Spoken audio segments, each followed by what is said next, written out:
Welcome to the Bookish Ballerina Podcast, where we talk about ballet, stories, art, science, economics, music, and everything in between. I'm your host, Eleanor Stewart, and I am a rather bookish ballerina. My guest today is Lauren Wood, a recently retired professional ballet dancer who is a good friend of mine, who I met working at the Tallahassee Ballet. In addition to this, however, she is a personal trainer and a scuba diver who will soon be embarking on a new adventure, which we will discuss today. It is so good to talk to you today. Yeah, I'm super excited. This is going to be awesome. For my first question, what is your story? All right. So kind of from the beginning, I have always wanted to be a ballet dancer. It started when I was really young. I think I started when I was 3. I actually ended up taking about a 3-year break at one point. So if you ever think that you have to be a ballet dancer, if anybody thinks that for like your whole life and you have to do it since you were 3 and never stop, I did actually stop for a little while, and I was a cheerleader because my mom was a cheer coach.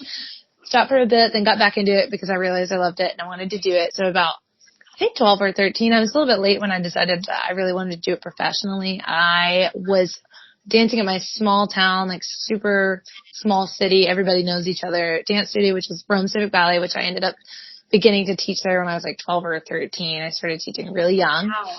Yeah, and I got started there, and then I ended up going to some summer intensives. So I started at I think it was the Atlanta Ballet first, because it's nearby. It's right near Rome. And then I went to Joffrey Ballet one summer, and where else? That was Joffrey, New York. So I got at 15 spend your whole summer in New York City all by yourself, basically. And then I went on and did the Washington Ballet Summer Intensive later.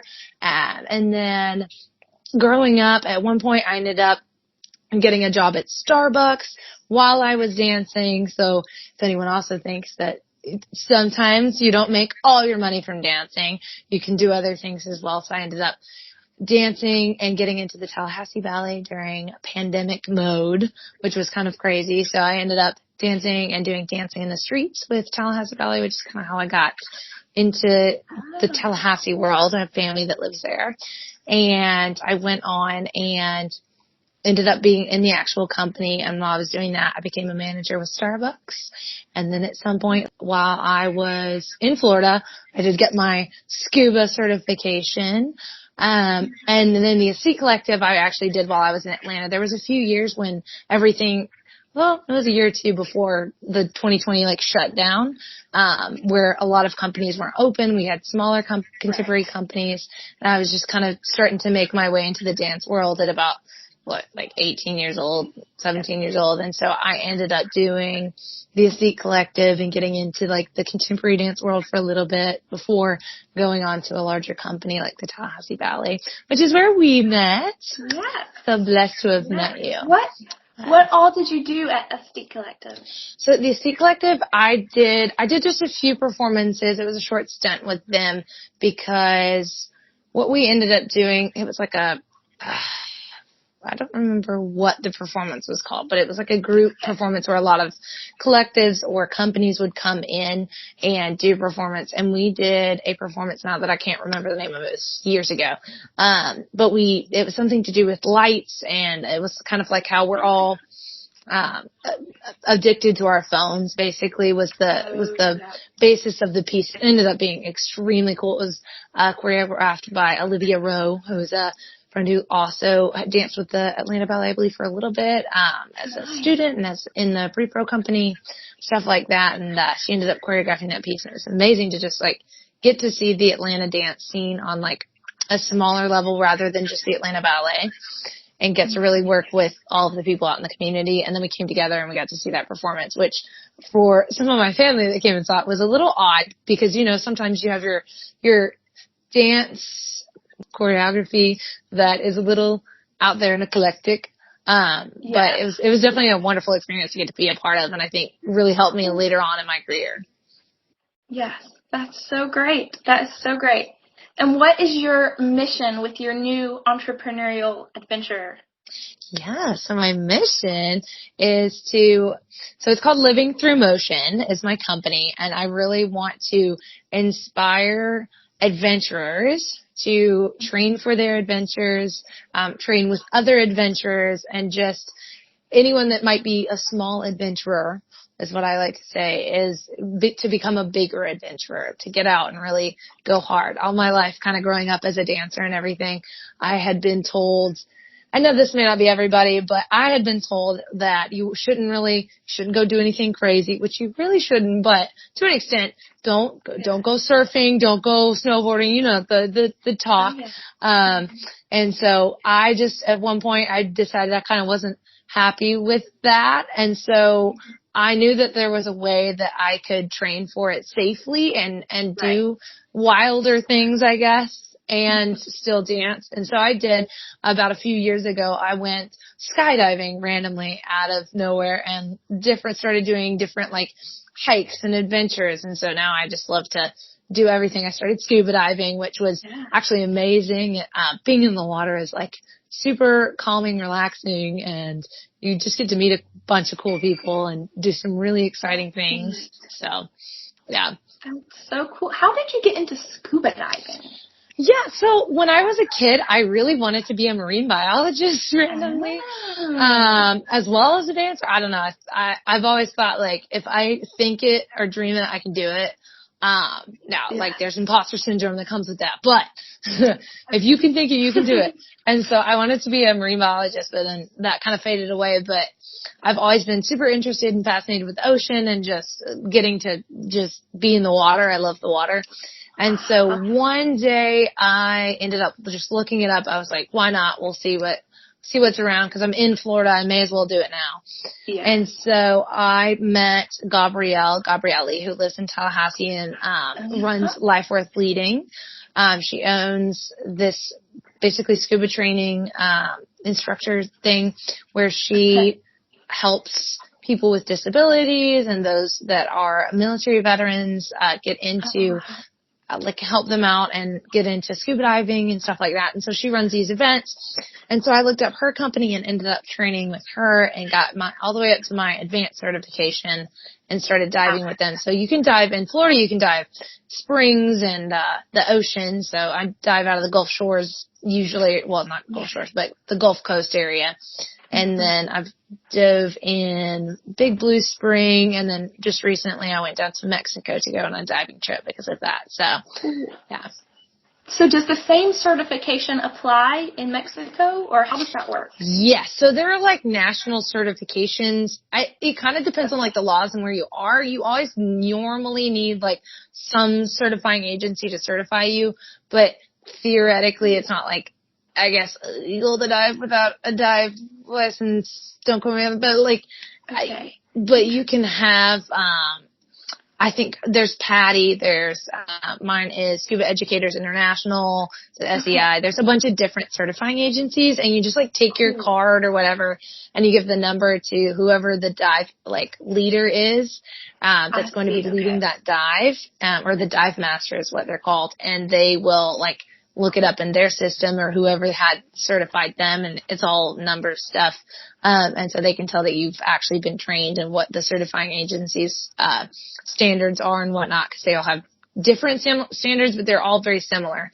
For the Mexico trip, I had to have my advanced certification, and it helped that I had a nitrox certification, which just means like in different situations you can stay under the water longer because it's a gas mixture and whatnot.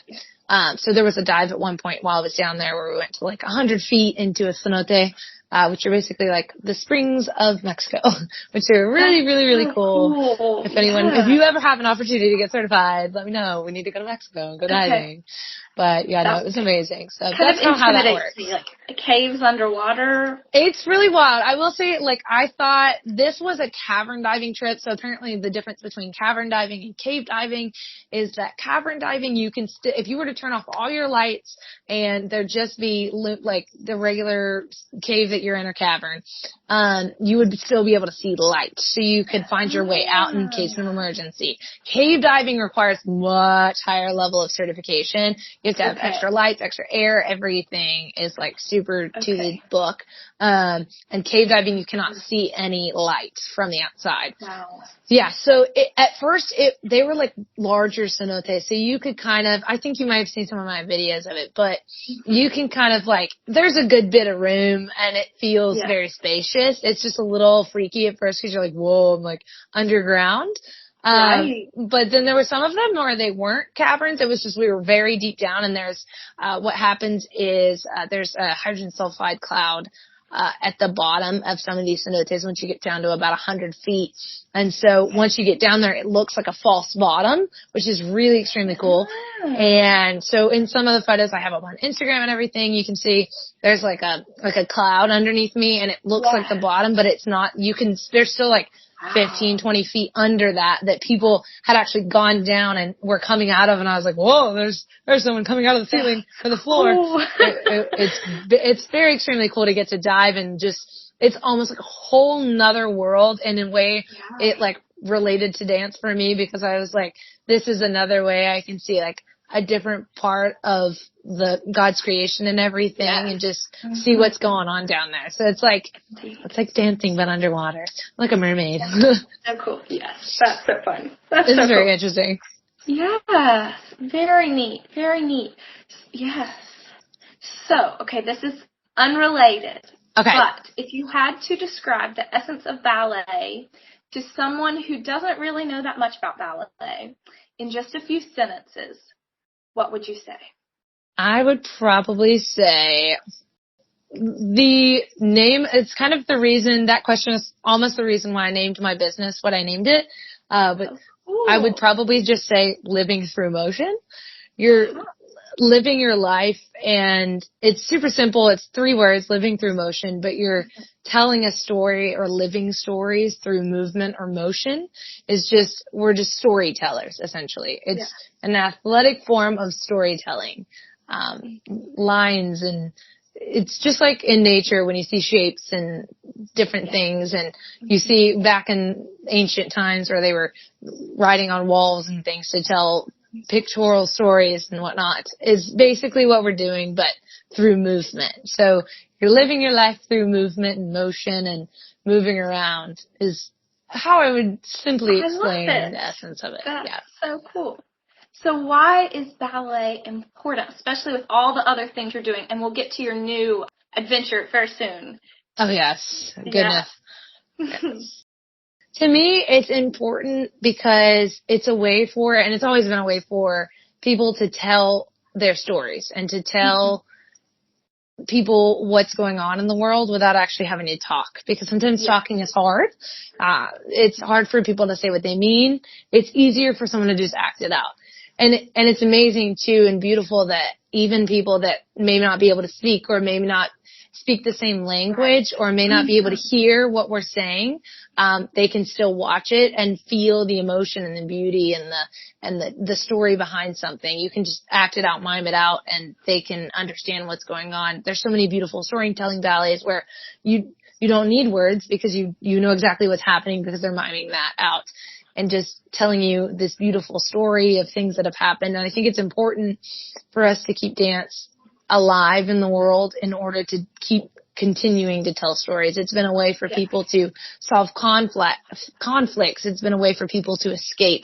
And sometimes you don't need to escape from the world all the time, because you have to be in the real world and deal with it. But it's important to escape sometimes. Get a little creative there. I love that. That's so great. Yes. Well, I know ballet is very important to both of us. Yes. Very much so. Very cool. Whole life. Yes. Yes. So what is the craziest thing related to ballet or otherwise that you have ever done? Okay. It's unrelated to ballet, but this seems like the craziest thing I've ever done. And it was recently, because apparently I just lost my mind. But I bought a motorcycle, and then I went to Mexico, which we already said that I went to Mexico. But for me, explaining further, I've never been out of the country since before my trip to Mexico. So I'd never left the country. I had gotten my passport maybe a year prior, because I just wanted, just in case, like if something happened, which it did. The crazy part about it was that somebody posted on Facebook, hey, we're having this diving trip to Mexico if anybody wants to come. I was still working at Starbucks at the time. I was a store manager there.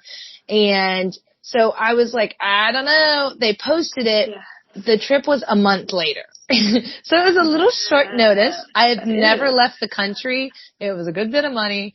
And I was planning on buying a motorcycle, which was the other crazy thing because I'm not usually the type of person that you would think would buy a motorcycle, but it's just always interested me. It's something I really want to do, and I tend to go after life and just attack it straight on.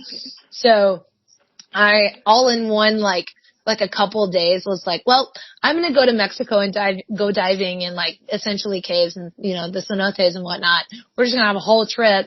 I'm going to go do this and I'm going to go buy a motorcycle. And I did. So the week I got back from going on my Mexico trip, which was a week-long trip in Tulum, Mexico, and we went to, I think it was 10 different cenotes, got to dive all over there. I got to have the real Mexico experience. Wow. I mean, it was a beautiful trip. We went Taz diving. She's an excellent, amazing person.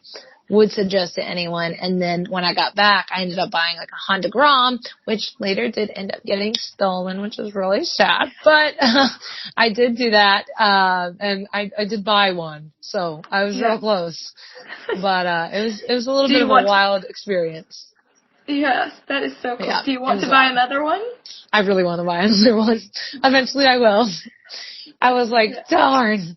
It was maybe like 3 weeks later after buying it, someone like snatched it, and I was like, that's awesome. Unfortunate circumstances. Oh my goodness. So what are your upcoming adventures? I know of a couple. Okay. So couple. So I'm definitely continuing to work on my business. I'm putting out a bunch of new programs in the future, and I'm actually working on some stuff right now at the beach for some content that's coming out soon. And then about a year from now, I am planning on hopefully going to Embry-Riddle Aeronautical University. And I want to become a pilot in the military, which is the main reason why I took a step away from the ballet world, because I have always wanted to become a pilot.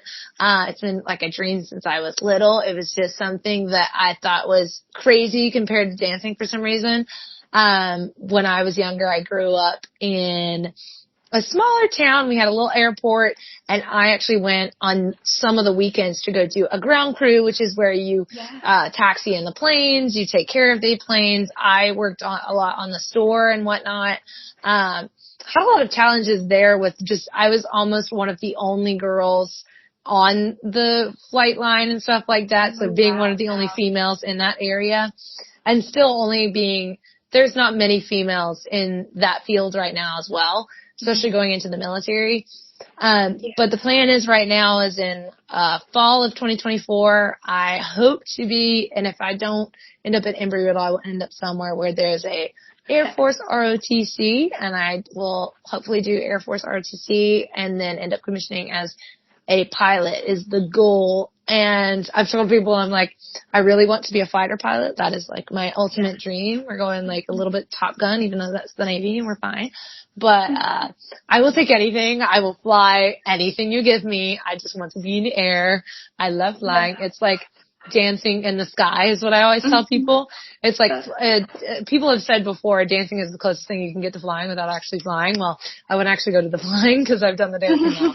So, no, but I hope to continue to take the dancing with me as I become a pilot as well, and just kind of like make it a thing, like the dancer turned pilot. And Pliés to pilot or something like that. So maybe this is the origin story. I love it. What all goes into that? Because I imagine that's quite it's quite a bit.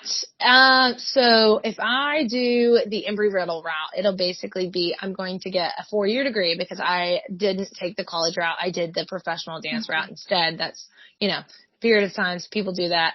So I'm a little behind on college, if you want to even call it that. I just have what I tell people is a different life's path. And so what I'll do essentially is while I do the program, I'll have flight lessons. And by the time I graduate with my 4-year degree, which is a degree in aeronautical science. I will graduate with my commercial pilot's license, which means that I will be able to, I haven't had enough flight time or, well, not necessarily. I have the license that allows me to make money off of flying. So if something did not work out or something went wrong and I was not able to do the military for some reason, I do have some challenges that might end up holding me back. But we're just going to try and forge ahead with this because I do have an iffy eyesight. I have not gotten it tested yet, so we have to work on that. But I'm going full speed ahead, and we're just going to make them tell me no. And what you do is basically while you're doing your 4-year degree, you do ROTC, which is just different class. It's basically like its own class. You know, you do military training, and then I'll go in as an officer into the military, and then hopefully I hope to have a pilot slot so that I can start becoming a pilot and whatnot, which can be very competitive. So I'm hoping that getting my pilot's license before commissioning is a benefactor of, you know, becoming a pilot. It's not necessarily you don't have to become a pilot before commissioning as an officer to become a pilot. You could just do, I could do a marine biology degree, and they'd be like, all right, cool. I know having a technical degree helps, but you can basically do anything. So, and then, once you do that, you go to like officer school and whatnot, and then you would go in and they would put you in whatever. It depends on within, ROTC what place you are basically as to what aircraft you might get to pick or get placed as.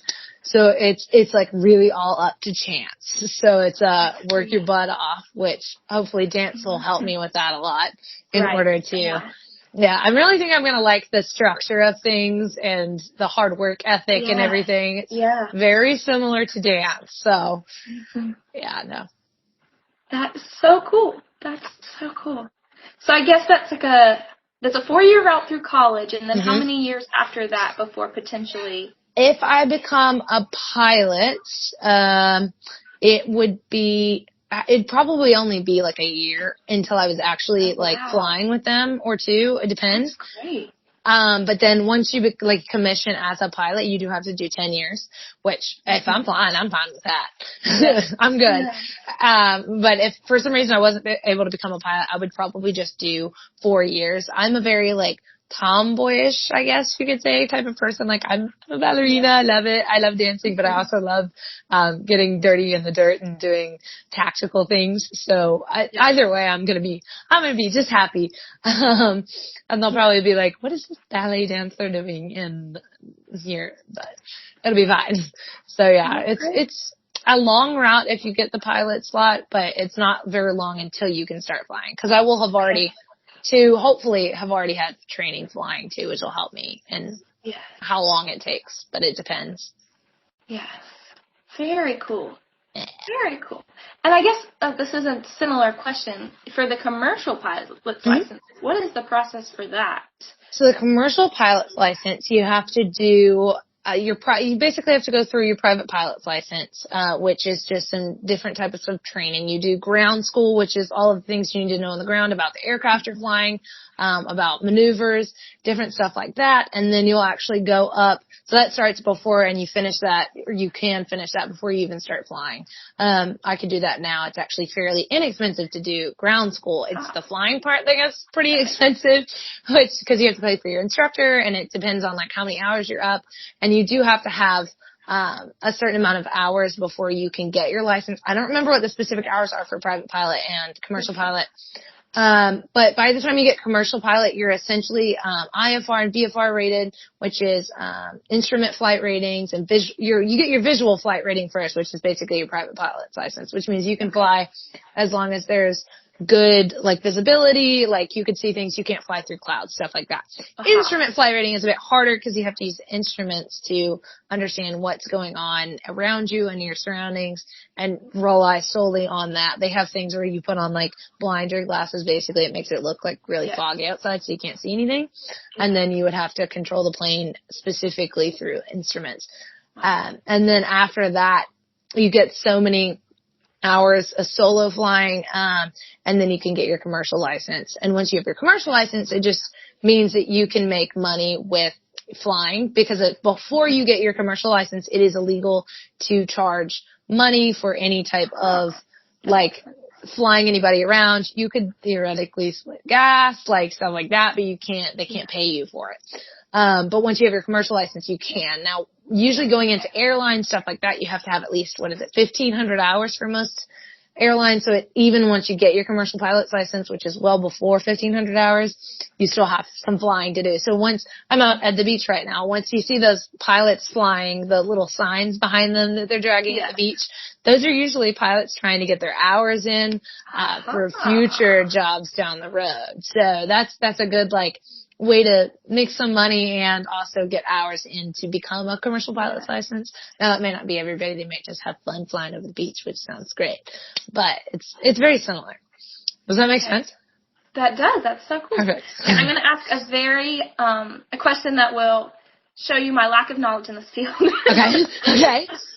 When you're flying, especially in the clouds, how do you know if there are other planes around that you're not paying attention to? So you know what a radar is, yeah? Yes. Okay, perfect. Yeah, easy as that. There's a radar, and it just tells you what's around. There's also, you have, if you've heard of ground control or, so they talk, so that's who you talk to. You talk to ground crew or ground control, not ground crew. Ground crew is the people that do all the stuff on the ground, but ground control is who you would talk to. And you just as you're flying over an airspace, you're going to switch to different air traffic controls the whole time. Not ground control. Why did I call it ground control? Anyway, air traffic control. Okay. And ground control is who you talk to while you're at the airport. Air traffic control is who you talk to while you're in the air. So if you're flying over a certain airspace, you're going to talk to different air traffic controls, and they're going to tell you what's going on in the sky. And then usually you also have a radar with you as well. So they have things like, I think it's called In-Flight. And it's an app you can download, and you can pay a certain amount or whatever, and it'll tell you what's going on. So I used to, no, it's called ForeFlight. Excuse me. ForeFlight. I have it downloaded, and when I'm up in the air on an airplane going anywhere, I download the app and I'm like, look, there's an airplane over there, Mom. And there's an airplane over there. And I'm a total nerd on any commercial flight.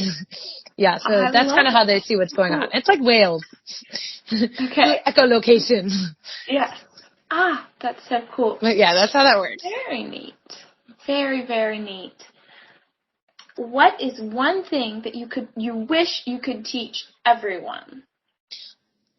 Can't is a bad word.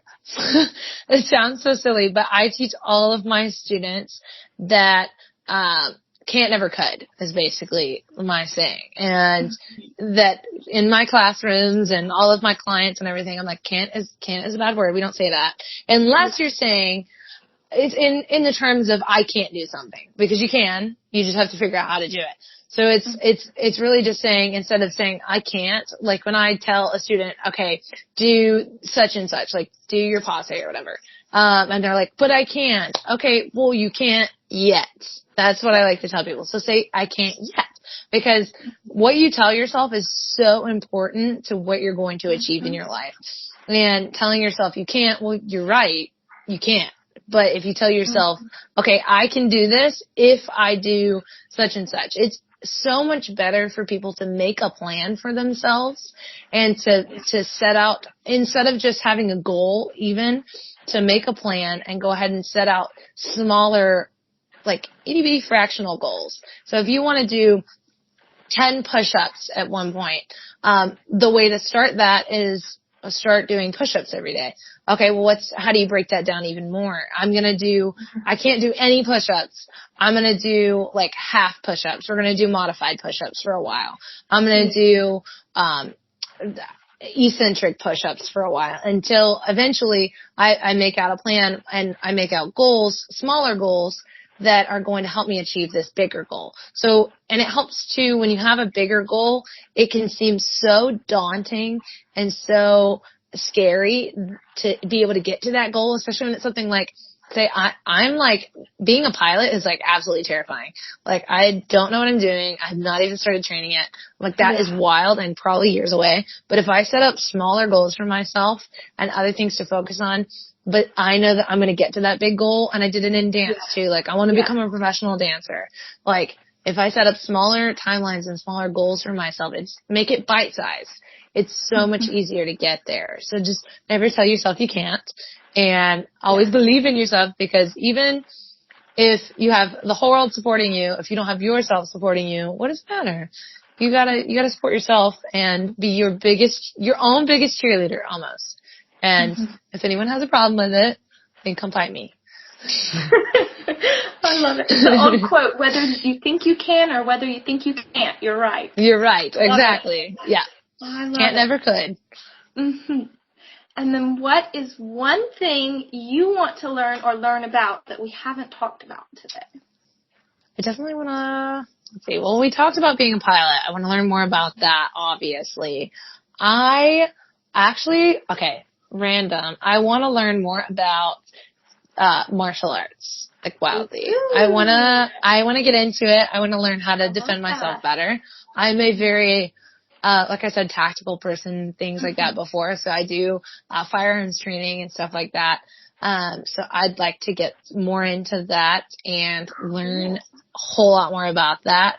And then also I want to be a drone pilot too, which is the pilot thing, but it's a different kind of pilot. Yeah. So I'm looking at, right now, I'm actually looking at getting a drone soon and learning how to do all that, because it helps with, I'm big on through living through motion and everything. I love creating content and getting videos, and I've always had an interest in photography and videography. So just being able to document my journey through becoming a pilot and owning a business and being a dancer is super important for me to show to other people and little girls and everything. I have 3 little sisters that I want to show people that they can do something and not to let anyone tell them they can't. So that's super important to me. So drone pilot, and I want to get into martial arts, like jiu-jitsu, I think is what I want to start with. My sister's a black belt in, Taekwondo and Hapkido, so I'm going to be like my little sister when I grow up. Yeah, I love that. I get that. I would love to learn fencing, sword fighting, that would be cool. archery. Yes. Archery would be so cool. I do, I do throwing knives sometimes. I have a few and I practice. Yeah, it's fun. I like dealing with different weapons and stuff. It's almost like being the Black Widow, because we're dancers, so it's we're already halfway there. Yes. I'll just be like a little spy. That's so fun. That is so fun. Well, thank you, Lauren, for coming to talk today about all of your many talents and adventures. Hopefully this has been educational and inspiring, and it has been so fun talking to you. I hope you all enjoyed that as much as I did. To follow more along with Lauren and her journey, go follow her on Instagram at Lauren Living Lost and at Living Through Motion. To continue learning about this podcast, follow at the.bookish.ballerina and at the.bookish.ballerina.podcast. I look forward to seeing you for the next episode.